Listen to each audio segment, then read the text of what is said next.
Okay, this is lecture diabetes number 6. We're going to be talking about South Asians, persons from India especially, and with regard to dietary effects and their incidence, high incidence of diabetes. South Asian Indian persons have 7 times more diabetes. That's a lot.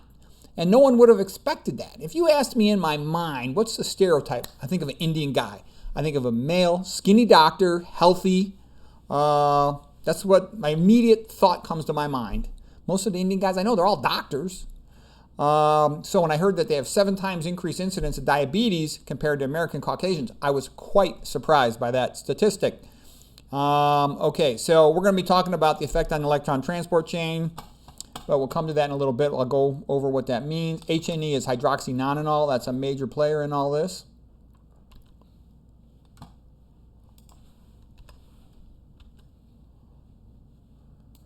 Okay, so South Asia means like India, Sri Lanka, Bangladesh. East Asia is like China, Japan, Korea. And then Southeast Asia is like Vietnam, Cambodia, Philippines. Okay, South Asian persons from India and that area up above have 7 times more incidence of diabetes. They also have increased coronary artery disease. They tend to present with coronary artery disease related symptoms or myocardial infarction at about 10 years younger than other Americans. Okay, they've got less obesity. They tend to be skinny. Most Indian persons I know are skinny. You think of them as being vegetarians. They have relatively less hypertension, relatively less tobacco. I never know a single Indian guy that smokes. Okay, so why do they have so much diabetes? Well, here's my theory. I think it's because they eat a lot of fried food. Lots of Indian food's fried food. You've been to an Indian restaurant, a lot of fried food. And they also eat dairy. Surprisingly, a lot of dairy. So I think it was being vegetarian, but they're really lacto-vegetarians that eat oil. And I think especially the frying food is what gives them such a high rate of diabetes, is my best guess, based on having studied this for a while. Prediabetes means that you've got insulin resistance due to high-fat diet, but the beta cells are still working. Once full-blown diabetes is diagnosed, diabetes type 2, we're all talking about diabetes type 2, adult diabetes here. That means there's some beta cell dysfunction. Usually about 50% of the beta cells are non-functional at the time of diagnosis. And they lose about 5% more of those beta cells every year. And that's why you got to turn around diabetes pretty fast. You're diagnosed with diabetes, you want to turn it around within 4 years. There's virtually almost 100% full reversal of diabetes type 2 if you go low-fat vegan within 4 years. And some people still are able to turn it around after many, many years, but their odds aren't as good the more time goes by. It progressively becomes more difficult to reverse. Okay, here is the structure of hydroxy nonenol. So it's called, HNE is hydroxy nonenol. Sometimes you see a 4-hydroxy nonenol. So the 4 is because it's on carbon 4. So here's carbon number 1 with an aldehyde group. Aldehyde group means a double bond to the oxygen, also called a carbonyl group. And then just a hydrogen. That's what's coming off of that carbon. Then here's carbon number 2. And so the double bond's called ene, E-N-E, and you'll sometimes see a number 2 in the name. So that's why you'll sometimes see it called 4-hydroxy 2-nonenol or non-2-enol. Okay, that just means the double bond's on the second carbon. And then here's carbon number 3, and here's carbon number 4. The hydroxy group, also called an alcohol group, is on carbon number 4. So you hear it 4-hydroxy. And that's why it'll seem to have all these different names. It's the same thing. And the easiest thing to call it is just HNE, hydroxy nonenol. Non is the prefix for 9 because it has 9 carbons total. And this is the toxic aldehyde. Just like alcohol is metabolized to an aldehyde, acetaldehyde, fats that undergo lipid peroxidation and cooking oils are metabolized to HNE. And that's going to be a very big deal for health. Okay, so what causes beta cell failure? The beta cells are the cells in the pancreas that produce insulin. And as we spoke about, as they progressively fail, the diabetic type 2 person does worse and worse and has to go on insulin. They no longer can, have themselves treated with just an oral medication. Okay, some is genetic, sometimes called the Barker hypothesis. Some persons are born with fewer beta cells. It could be epigenetic due to malnutrition of the mother. Beta cell death can also be due to saturated fat. As saturated fat, we talked about, it starts out in the muscle, goes down to the liver, then it starts accumulating in the pancreas, and the pancreas progressively loses its ability to produce insulin. And palmitate, the classic, most common saturated fat, C16 with 0 double bond, C16 0 right there, is thought to be directly toxic to pancreatic beta cells. The paper by Heckerman is interesting, lipotoxic endoplasmic reticulum stress in pancreatic beta cells. So we'll go through what endoplasmic reticulum stress means in just a moment. Also, palmitate was shown to deplete calcium from endoplasmic reticulum. Normally, the endoplasmic reticulum sequesters calcium. So basically, anything that interferes with calcium is highly toxic to the human body.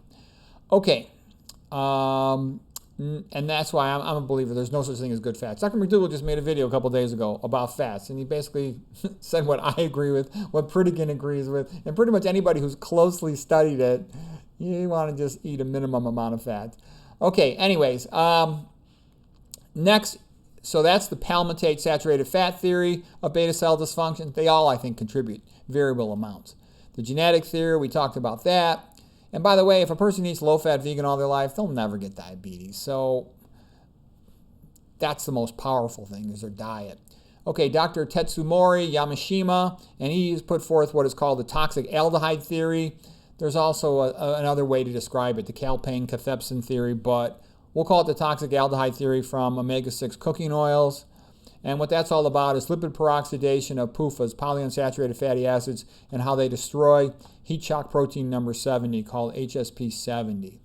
Beta cell death due to toxic aldehydes, and 4-hydroxy nonenol is the most important, the most common one you're going to hear about. That's the important one, 4-hydroxy nonenol. Okay, so we're going to go into that in a lot more detail in just a moment. And I think that's a big part of what's happening, why persons from India have such a high rate of diabetes. The next thing is dedifferentiation. Okay, and this is sort of a really hot topic in type 2 diabetes research. And the thought is they're seeing that a lot of people seem to still have beta cells, they're just not functioning. And then there's all kinds of research and effort to try to restore function to those beta cells as a way to treat diabetes, maybe cure diabetes. But here's my advice.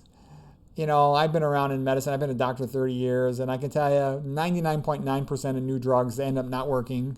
There's some problem with them, and it usually takes 30 years to figure out what's the true indication, what's the true dose. So don't hold your breath, okay? And here I got Rogers' law of disease curing. The more profitable it is to manage a disease, the less likely a cure will ever be discovered. You can guarantee that, okay? Diabetes is $1 billion disease. You think they want somebody to come along and cure it? Are you crazy? No way. There will be problems in the clinical trials for whatever comes up with to improve beta cell function. There's no grant money in diet, okay? In patients with type 2 diabetes of less than 4 years duration, what percent are cured with pills? 0. Okay, by definition, a chronic disease is not cured. It's just managed with a pill every day. What percent of patients with type 2 diabetes for 4 years or less are curable with a low-fat, low-sodium vegan diet? About 100%. Okay? So the average person, the way their brain works is they think that their health is the responsibility of their doctor. They go to the doctor and they take a pill. All right, but a person who knows a little bit about health and a little bit more intelligent person recognizes, gee, if I look at the epidemiology, people who eat low-fat, plant-based diet, they don't have any diabetes. I'll do what they do. Maybe I'll improve my health. Yeah, that's a smart thing to do. What about people who are not curable with a diet? They probably have like type 1 or late onset type 1 or type 1.5 diabetes. But there's tons and tons. Just go on the internet. You'll see tons and tons of people reverse their type 2 diabetes by going low-fat vegan. Okay. Now a little bit about what happens with fat. So the initiating event with type 2 diabetes is accumulation of fat in the skeletal muscle, and that causes insulin resistance in the skeletal muscle, which eventually leads to postprandial after eating hyperglycemia. Then fat accumulates in the liver, and that leads to insulin resistance in the liver, so the liver can't monitor blood glucose level effectively, and it keeps on running gluconeogenesis even when the blood sugar is normal, and that causes fasting hyperglycemia.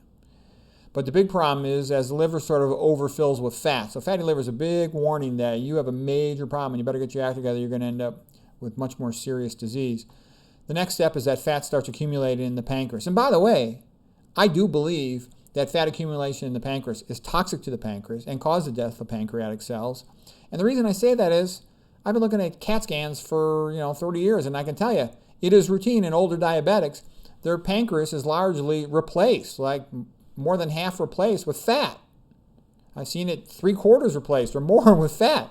These type 2 diabetics got these small little pancreases surrounded by a lot of fat replacement, consistent with a loss of beta cells and probably other cells in their pancreas too. I know the alpha cells are more resistant, but pancreatic fatty atrophy is super common. Talk to any radiologist they'll all tell you the same thing. And then, of course, once the pancreas goes and they get worsening and worsening hyperglycemia, they end up with tons of other complications. This is a terrible disease, and it's completely preventable. It's not normal aging, okay? Other populations that eat plant-based, they don't have any diabetes.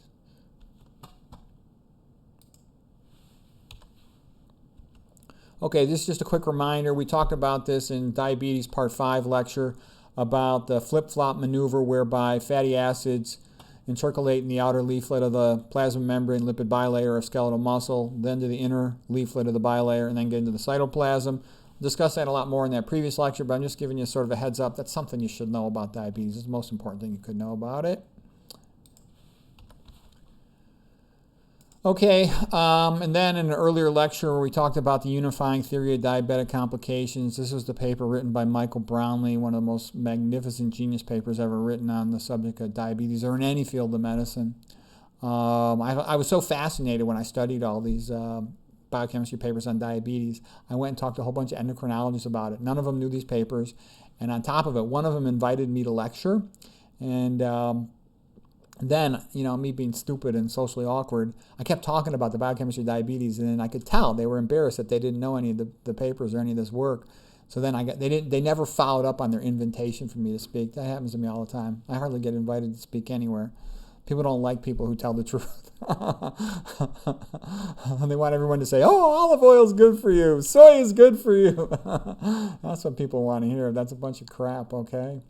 MSG is okay. That's all BS. If you want to be healthy, you want to optimize everything. All right, so anyways, so what happens with diabetes? Excessive fat undergoes beta oxidation, produces too many electron carriers, NADH and FADH2, that then overwhelm complex 1 and complex 2, which have to give their electrons to coenzyme Q.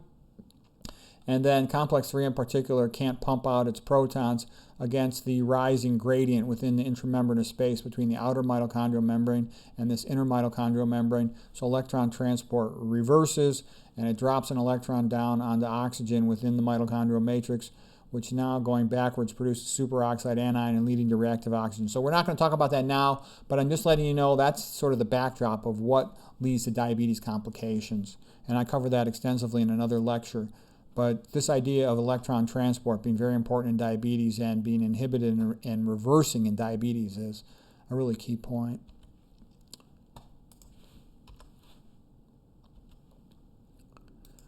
Okay, now we're going to get to hydroxy nonenol. So here's the review paper where some of this was covered.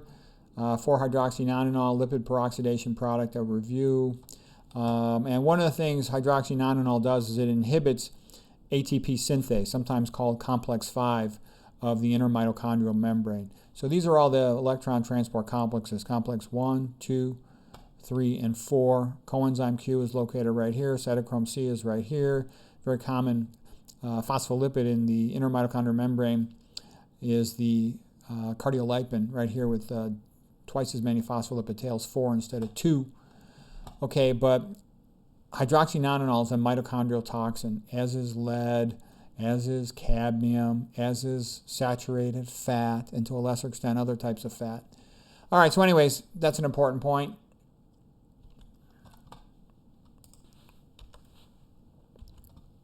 And now we're going to get into a little more advanced stuff. I gave a previous lecture, that one about alcohol and oil and Asian dementia, okay, with regard to Japan and China especially, and the work of Yamashima, Dr. Yamashima.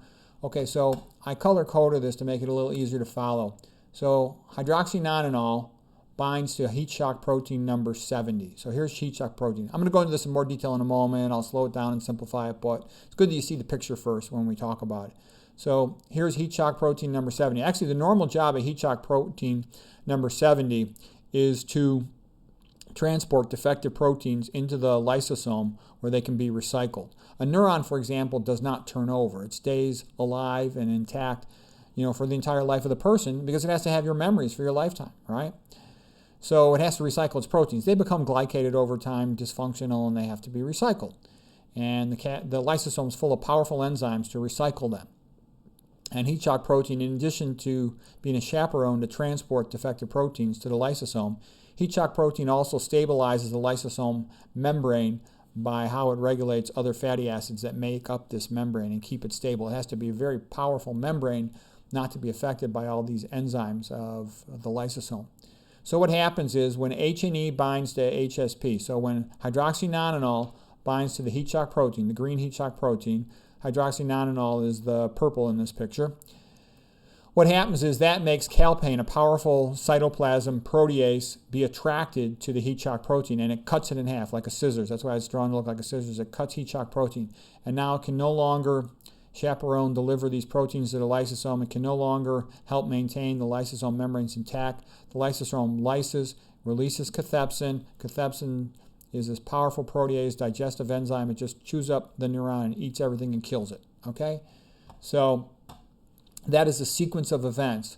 And so you'll ask yourself, well, where does hydroxynonenol come from? It comes from cooking oils. That's why I say no cooking oils, not one drop, because it's already in the oil. Even if you don't cook with it, it's already been heated into it in the processing to make the oil. Then when you cook with it, you crank it up even farther. Plus, when you have lipid peroxidation in your own body, you also make hydroxynonenol. It's the main byproduct of lipid peroxidation.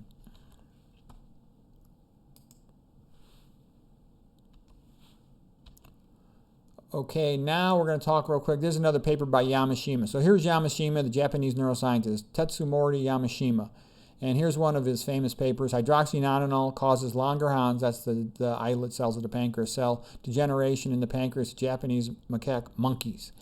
So what they did is they took these monkeys and they injected into them intravenously for 24 weeks in a row what would be the typical dietary amount of H&E persons are exposed to. And then when they examined their pancreas later on, they found out that it was destroying the pancreatic beta cells.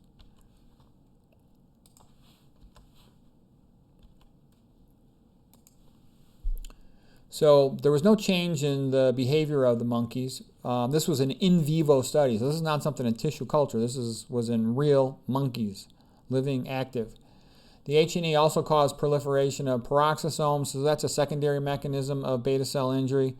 We're going to focus on the calpain activation mechanism, just like we showed that image of a moment ago in the hippocampal neurons of the brain memory center, whereby the hydroxynonenol binds to HSP, heat shock protein, and it cleaves it, and that causes lysosome disruption and cathepsin release to digest the cell and kill it. Okay, also, why are they called heat shock proteins? Because their job is to manage proteostasis, keep the proteins normal in folding and normal in function. When you heat up a cell, you damage proteins. So then heat shock proteins are upregulated. You make more of them to try to fix the problem of protein misfolding and proteins being defective to try to save the cell. If the heat shock proteins cannot save the cell is going to die, okay? There's some additional mechanisms we'll talk about in a moment as well, but that's a big thing for heat shock proteins to do. And the other thing that was noticed was the primate cells had very poor ability to defend against hydroxynonenol. Carbonylation just means, it can form a carbonyl group on the heat shock protein. It's binding. These were previously healthy animals, okay? None of them had a deficiency in acetaldehyde dehydrogenase, that enzyme that causes Asian flushing syndrome for persons who can't drink any alcohol. That's my point. You don't need to have that enzyme problem to have problems from hydroxynonenol. It's bad, okay? And primates, and likely us, can't defend against these things that well, so hydroxynonenol is a very highly toxic substance. And why is it that we don't have a good inborn body system to defend against it? Because we're not supposed to be eating oils. They're a bizarre processed food, okay? So here's some references. Inhibition of hydroxynonenol of SERCA. So SERCA is sarcoplasm, endoplasmic reticulum. Really, sarcoplasm is what it's called in the muscle, but endoplasmic reticulum and other cells, calcium ATPase. And low concentrations of H&E, low concentrations, will open up protein-mediated links in the membrane. So what's the point? Your endoplasmic reticulum, in addition to making secretory proteins like insulin, it also manages calcium. It's a reservoir of calcium storage for controlling the processes in the cell that are regulated by calcium. Calcium activates a lot of things, okay? Calcium is related to insulin release. Calcium is related to muscle contraction in arterial lining cells. It's related to release of neurotransmitter in the brain.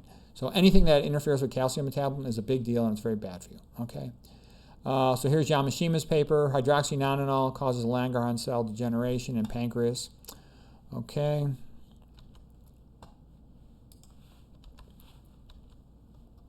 Okay, now here I was waiting for this slide. So here's HSP, heat shock protein number 70.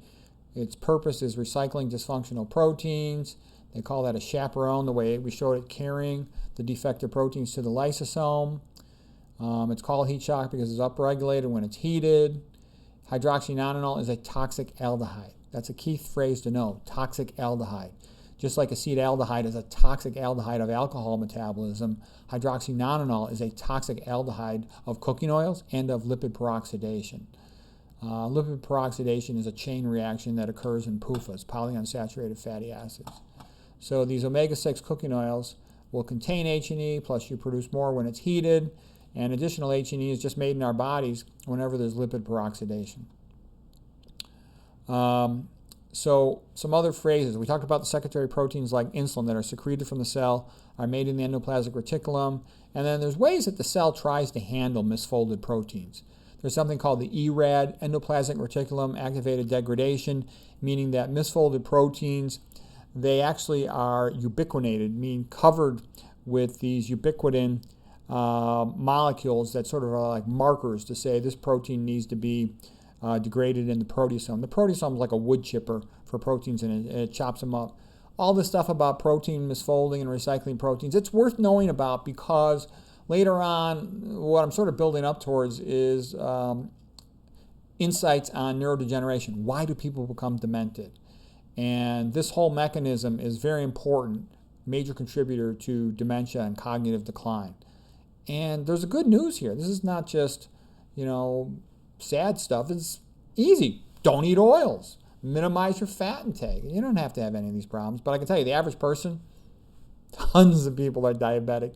And even if they're not diabetic, they've got these high-fat, sad diet, tons of problems, okay? And they cause them themselves. All right, autophagy is the other mechanism of handling misfolded proteins and defective proteins, which is like we just talked about. HSP70 chaperoning the defective proteins to the lysosome, and then the lysosome breaking them down into their constituent amino acids. When a cell has too many misfolded and defective proteins, that's called endoplasmic reticulum stress, and then the cell responds by unfolded protein response called UPR to try to upregulate other components of the protein folding apparatus, like more chaperone proteins, for example. So the cell's trying to save itself. If it can't adequately make the proteins it needs to secrete, it'll often die, go into apoptosis, programmed cell death, or it could potentially de-differentiate. So to de-differentiate might mean to just retrograde, become non-functional, but it also can mean become cancer, okay?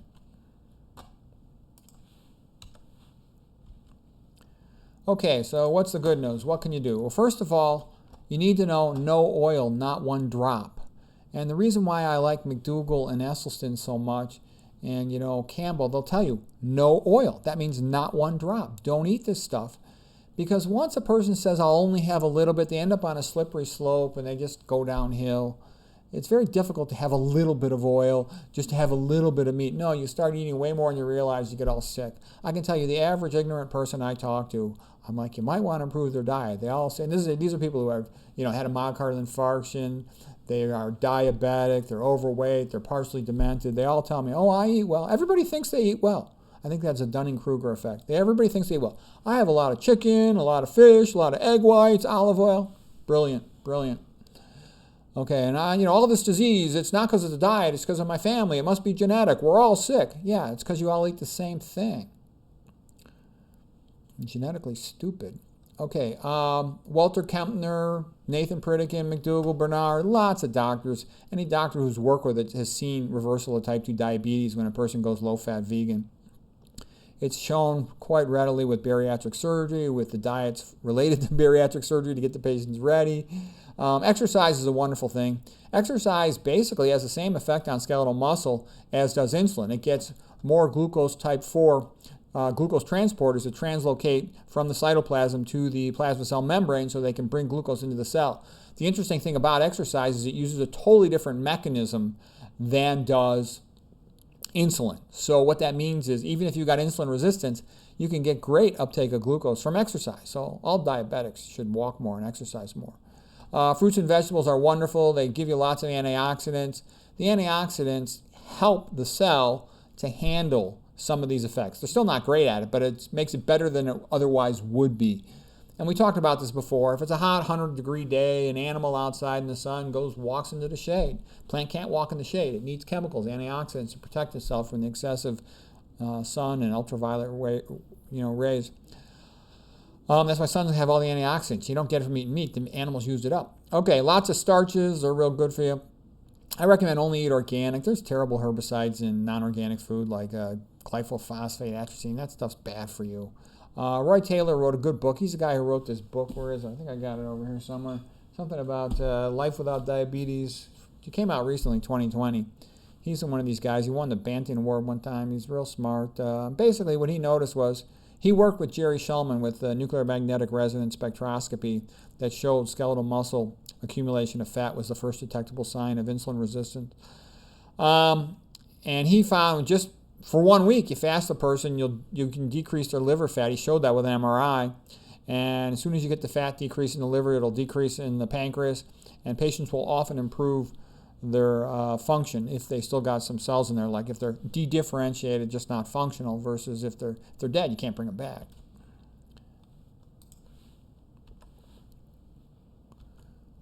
So here's some of the references. So there's nice reviews, and here's showing how hydroxy nonenol is so toxic, it's not even funny. It inhibits the connection between glycolysis and lactate. So it screws up anaerobic metabolism. It inhibits Krebs cycle, the enzyme aconitase. So it screws up Krebs cycle. That's a major central pathway of oxidative metabolism. That means with oxygen.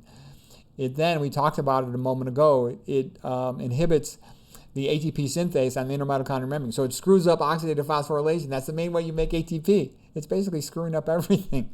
That's why you should never eat oils, never. And then people say, oh, well, olive oil is good. Yeah, right. Olive oil is not just pure monounsaturated fatty acid. It also contains a significant amount of saturated fat and a significant amount of PUFA. I recommend never eat that stuff either. Protein targets for carbonylation in rat liver mitochondria. Yes, it's a mitochondrial toxin. We talked about that. Here's another paper about how it damages pancreatic islet cells. It's not just Yamashima's idea. This is well known that it's a problem for pancreatic beta cells. And then we talked about some of these papers, the Montigny paper on calcium metabolism being damaged by hydroxy nonenol. Here's another paper on lipotoxic endoplasmic reticulum stress in pancreatic beta cells. And that one was with about palmitate, how it also damages calcium metabolism. So both hydroxy nonenol and palmitate damage calcium metabolism in pancreatic beta cells. That's a disaster, okay? That's a big deal, and that's really bad. That's another reason why you want to minimize your intake. That's why I say no meat, not one bite. If you study it, you'll come to that conclusion. And chicken and fish are just as bad or worse. Don't eat that stuff. Okay, calpain-mediated HSP cleavage in hippocampal cells. There's a famous Yamashima paper about how it causes dementia. It's your memory center hippocampus. Here's Yamashima's paper on how it disrupts the pancreatic beta cells. Okay, the Roy Taylor diabetes book, Life Without Diabetes. So anyways, I hope that was helpful. And the key points were omega-3 cooking oils are very toxic substances. In earlier lectures, I've talked about how they damage the brain. They make you stupid. They cause dysfunction in your hippocampus. And they also destroy beta cells in your pancreas. And I think that this is a good chance. This is one of the major reasons why South Asian Indian persons have increased incidence of diabetes. So I recommend they eat less fried food and think they'll do well with that.